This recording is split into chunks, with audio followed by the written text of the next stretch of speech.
Well, welcome everyone. Glad to have you here in February 2024. Let's start off with some great news. Right now, precipitation across most of the state is above average for the year. So when we're talking about that year time frame, we're looking at January 1 through February 11th. And when we're looking at, what is above average, in most locations, they're an inch to 2 inches above the normal amount for that same time frame. So those two systems that we had so far this February really made a difference. You can see the south central Apache County is still below average though. So we've got a little bit to make up there. Now, looking at our snowpack, measuring what Arizona has for its snowpack so far, the snow water equivalent for the state is currently 134% of median, which is excellent. Last year, this time, the snow water equivalent for the state was at 184% of median. So a little bit more than what we've had now. Happy to have it above median though. The Salt River Basin snow water equivalent is currently at 129% of median. The Verde is 154% of median, and the Little Colorado River is currently at 134% of median. That snowpack eventually moves into our reservoirs. Storage basins compared to last year's levels are doing well so far this year. As of yesterday, the total reservoir system for the Salt and Verde was 83% full.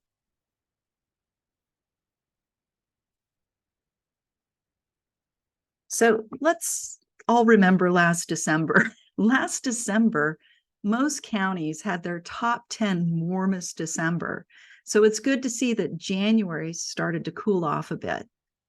With a period of record that goes back to 1895, so 130 years, this January was the 51st warmest. You can see that Coconino County and Navajo counties are standing out a little bit. Coconino had its 33rd warmest January on record, and Navajo had its 32nd warmest on record. The other, zooming into a bit so you can look at our other chart there, you can see that portions of Cochise and Pima counties were a bit cooler than average. So overall, fairly good for January.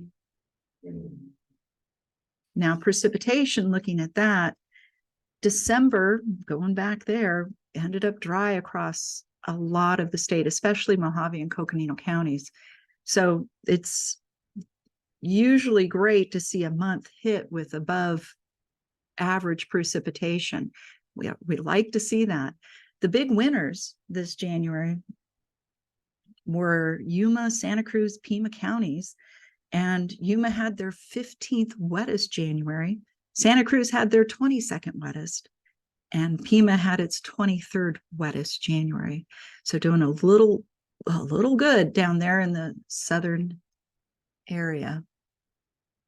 Let me go right here. Excuse me. All right. So now taking a look at our short-term drought, it's improving. We like to see that as well. So short-term drought really takes into account what's going on with that precipitation above, beyond, and there's a little bit of a lag to it. So you won't see instant results. When we get a precipitation event, we have to assess, how does that stand? What's going on? And the Drought Monitor Group does a great job at evaluating what's going on in our state. So thankfully, that moisture helped some improvement in our short-term drought, especially in Yavapai and Gila counties. The state still has about 2% of extreme short-term drought. That's in the southeastern corner. You can see it down there, but really almost 50% of the state is without drought or just experiencing abnormally dry conditions.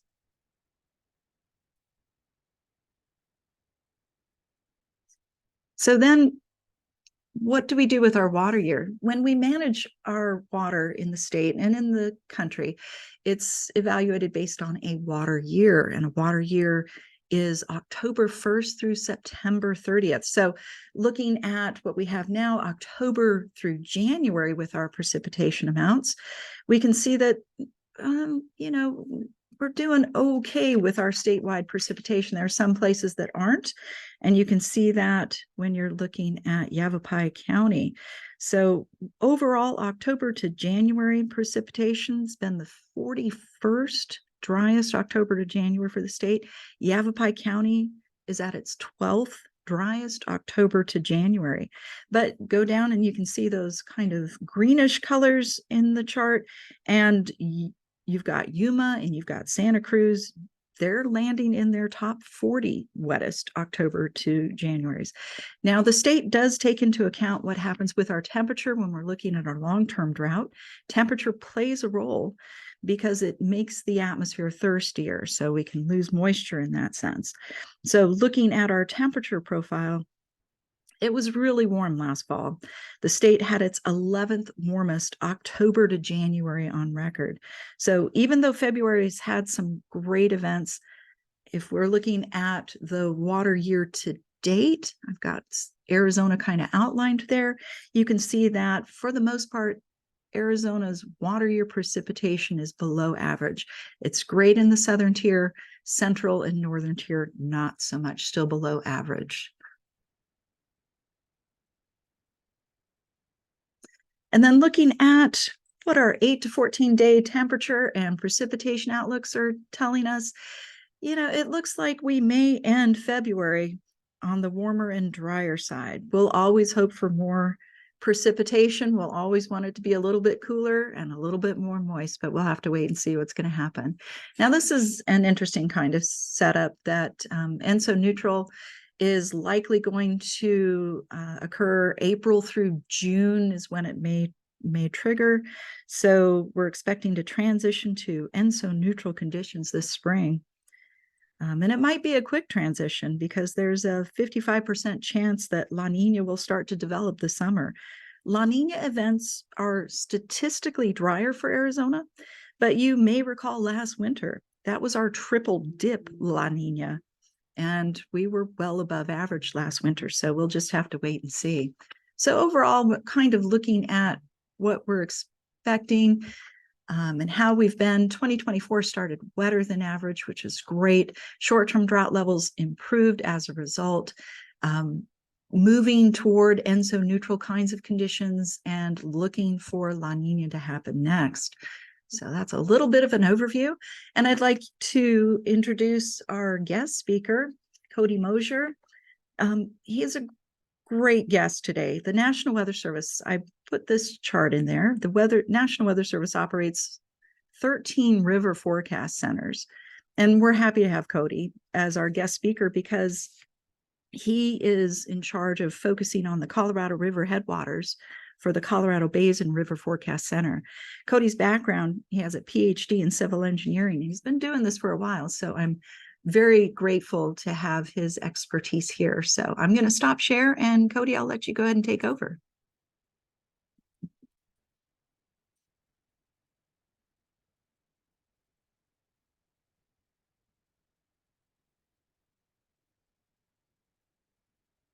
Cody, you might want to try the mute.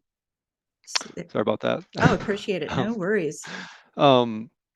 Just have my camera on here for a bit for introductions. Thanks for that, Aaron. And yeah, I've been working as a hydrologist forecasting streamflow for about 10 years now. So let me go ahead and share my screen.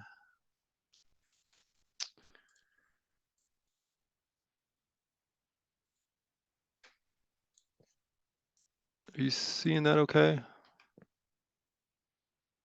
Yeah, it looks great. All right.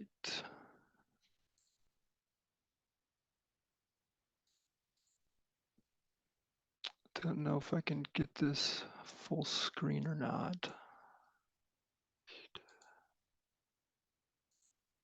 Doesn't look like it. That'll be okay. So yeah, right into it. Same graphic Aaron and just had up. So I work at the Colorado Basin River Forecast Center. So basically we have a hydrologic model. We simulate soil moisture, snowpack accumulation and melt, reservoir operations. We run the model every day. And our main streamflow forecast products we put out would be a 10-day streamflow forecast. These include real-time reservoir operations. We do seasonal water supply forecasts as well as peak flow forecasts in the spring.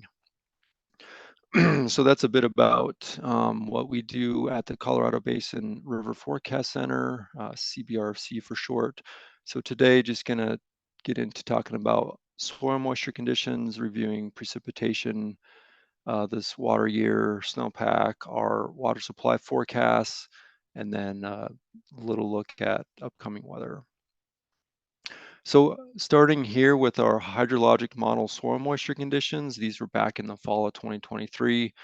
So you can see the upper Colorado and lower Colorado pointed out there on the map. So this is showing percent of average soil moisture conditions heading into the snowpack accumulation season.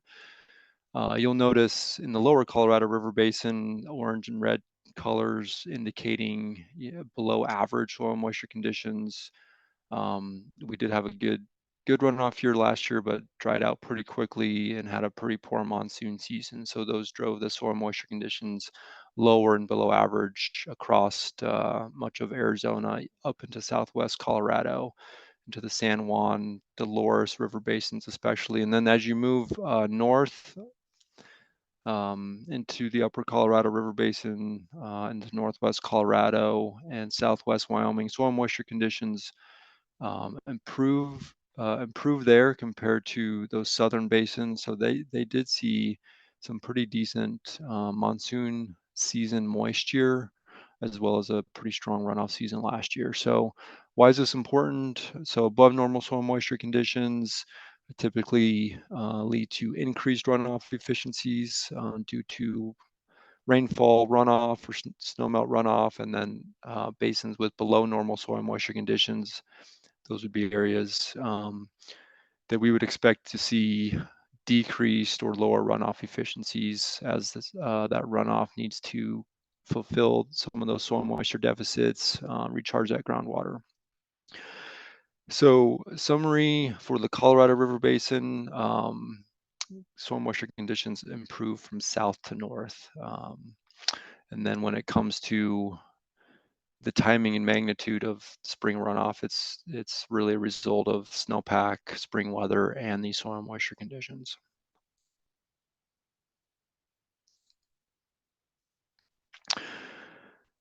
So again, we had a really pretty strong January when it comes to percent of average precipitation. So on the left, this is a graphic showing monthly precipitation during January as a percent of average. So these showing all catchments in our model, and then the middle graphic are trimmed to those catchments that contribute most to spring runoff volume. So typically those higher elevation areas.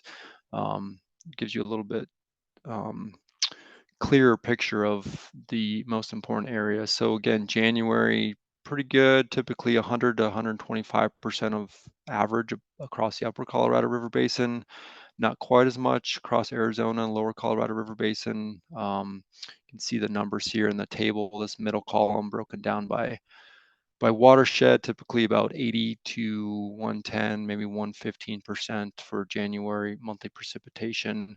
And then the last column in the table, we started out October, November, December was quite dry across the region. And then, so the first 4 months, October through January, the water year sitting below average at the end of January. And then the first half of February, again, pretty good. Active weather continued during the first half of the month. You can see purples, blues, so 150% plus of average across much of those Arizona high elevation areas, as well as up into southwest Colorado. Not quite as good as you move north into the Colorado River headwaters. So this would be like the Roaring Fork and Eagle coming in a little bit below average the first half of February. But typically, especially across Arizona, you can see these percent of average numbers pretty good. And these values are from our hydrologic model. So looking at this year's snowpack and how it's evolved, so we're showing this dashed line is that 1991 through 2020 normal snow accumulation trace, and this is looking above Lake Powell. So this is upper Colorado River Basin focused. And you can see we've been, for this water year 2024, tracking below normal pretty much all season. You can see this event was kind of the first big event. Then we accumulated a little bit, but it was fairly dry until the first half of January. We did gain quite a bit there, as well as the first half of February. So still sitting below normal, but gained a lot. We're much closer to normal than where we were on January 1st. And we have about 2 months remaining in the normal snow accumulation season above Lake Powell. Here we're looking at snowpack conditions a little bit differently. So spatially on the left, we're showing those NRCS SNOTEL stations. Those are those squares on the map, as well as the shaded areas. That would be our hydrologic model snowpack as a percent of median. This is graphic that's yesterday's snowpack condition. So you can see, especially across Arizona, purple colors sitting above average across those Arizona high elevations. And looking a little bit north, kind of a patchwork of above average, below average snowpack conditions depending on where you're at. Some areas of western Colorado above average, far southwest Colorado, so like the San Juan Basin here and the Dolores, kind of right around normal. And then as you move into the upper Green River headwaters, so the Wind River Range and Wyoming Range above Fontenelle and Flaming Gorge reservoirs up there, doing the worst off. A lot of numbers in this table, basically just 3 columns where we were at January 1st, February 1st, and then yesterday. Probably just focus on these numbers here. You can see the trend upwards over the past month and a half across all areas.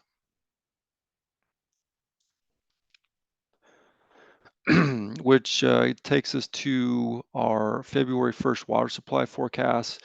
So we issue our official water supply forecast at the beginning of the month, January through June. So this graphic on the left is the triangles indicate all of our water supply forecast locations across the upper Colorado River Basin, and these are shown as a percent of average back on February 1st, with Lake Powell being this triangle here. So you can see kind of trending with both soil moisture and precipitation trends. So those areas that have worse soil moisture conditions and haven't seen as much precipitation, not surprising, those areas. The water supply forecast outlook there, not quite as well as the areas with better soil moisture conditions and better snowpack conditions. The table here summarizing some of the more critical locations. And this is the volume of water being forecast on February 1st. And then the number on the right here would be from yesterday's model run that we did. And then how things have trended as a percent of normal. So for example, Lake Powell, our February 1st forecast was just 74% of normal. We've gained a little bit, now a little bit closer to 80% of normal due to the wetter than average first half of February. And that's pretty common across all of these locations, across the upper Colorado River Basin. And this was touched on a bit, currently an El Nino advisory. So El Ninos typically, but not always, results in wetter than average winter weather across much of Arizona.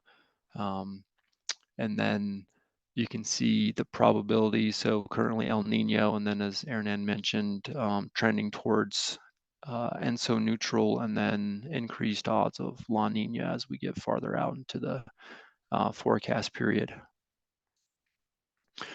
And that's important. Again, El Ninos typically result in wetter than normal winter weather across Arizona. So here we're looking at the figure on the left. So we put out about a dozen water supply forecasts across the lower Colorado River Basin, Arizona, and to western New Mexico. So that would be those triangles here shown as a percent of normal, and then our model snow as a percent of normal in those shaded areas. So this is our February 1st water supply forecast, this table here. And looking as a percent of median, these forecasts typically range 70 to 140%, and do take into account the current El Nino. Then the 7-day precipitation forecast. So we're expecting active weather with additional precipitation continuing. Mostly over the northern areas, so Arizona not expecting to see much the next 7 days. Looks like there's a little bit in the forecast for early next week across Arizona, but typically less than 1/4 of an inch expected over the next 7 days, with most of the precipitation occurring today. So this would be today, and then the 7-day total is in the lower right. So up to 2+ inches across some of those high elevation areas across the upper Colorado River Basin, but generally about 1 to 2 inches expected for the 7-day precipitation forecast.